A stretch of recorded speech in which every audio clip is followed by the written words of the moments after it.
Voici le mythe. L'homme. Le bouclier.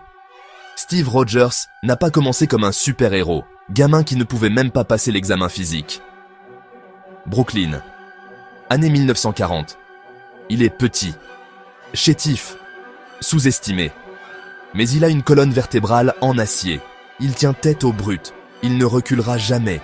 Le courage avant les muscles. Entre en scène le docteur Erskine. Il voit de la valeur. Il offre le projet Renaissance. Une chambre, un sérum, un choix. La machine rugit. Les lumières clignotent. Boum, Captain America est né. Pas seulement plus fort, fidèle à qui il était. Mais la victoire a un prix. Erskine est assassiné. La formule a disparu. Steve devient un symbole. Spectacle, obligation de guerre, sourire derrière un bouclier peint. Il apprend des soldats portés disparus, Bucky Barnes. Il désobéit aux ordres. Il s'introduit dans une base Hydra. Il brise les codes. Il sauve les Howling Commandos. Il affronte Crâne Rouge. Il obtient le bouclier en vibranium qui chante quand il bouge. Mission après mission, Hydra tombe. Mais la guerre ne joue pas franc jeu. Dans un train à grande vitesse, Bucky glisse. Il tend la main. Il disparaît dans le blanc.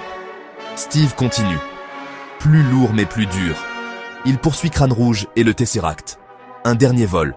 Choix impossible. Sauver le monde en écrasant l'avion. Il plonge dans la glace. Il ne se réveille pas avant 70 ans. New York. Steve ouvre les yeux dans un futur qui a avancé sans lui. Le SHIELD le recrute. Nick Fury. Les Avengers. Des aliens envahissent, des portails déchirent le ciel. Steve devient le général de terrain d'une équipe qui ne devrait pas fonctionner mais qui le fait. Hulk écrase, Captain ordonne, il gagne. Mais le monde moderne devient trouble. Hydra n'a jamais disparu. Elle se cachait à l'intérieur du SHIELD.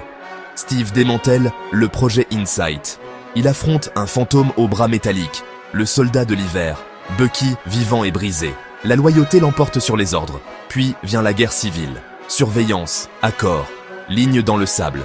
Tony d'un côté, Steve de l'autre. L'affrontement à l'aéroport, rapide et spectaculaire. Le vrai crève-cœur. Steve lâche le bouclier que Tony dit qu'il ne mérite pas. Il s'en va, mais pas de ses principes. Thanos arrive. Le claquement de doigts se produit. La moitié de tout le monde part en poussière. Steve porte le poids et prononce « Quoi qu'il en coûte ». Casse du temps, deuxième chance. Mjolnir vole. Il l'attrape. Digne, non pas parce qu'il est parfait, mais parce qu'il n'abandonne jamais. Endgame se termine avec la victoire et les adieux. Le vieux Steve rend les pierres. Il choisit la danse qui lui a été promise. Une vie tranquille avec Peggy Carter. Il passe le bouclier à Sam Wilson, non pas parce que le symbole lui appartient, mais parce que l'idéal survit à l'homme. Voilà Steve Rogers, le gamin chétif qui n'a jamais fui un combat. Le soldat qui a choisi le sacrifice. Le leader qui croyait plus aux gens qu'au pouvoir. Les muscles s'estompent. Le temps gagne. Mais le courage, ça, c'est pour toujours. Et c'est pourquoi Captain America est mythique.